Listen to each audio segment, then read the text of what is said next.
from sa simbahan, ito yung park nila, no? Tatawid ka lang ng kalsada. Ito po. Ayan yung simbahan. Tapos, tatawid ka lang. Ito na po yung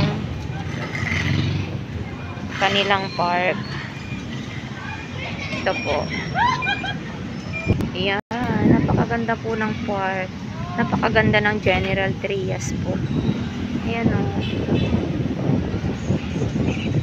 Sa gabi po dito is may fountain daw po dito. Napakaganda. Napakaganda, napakalinis. Ayan.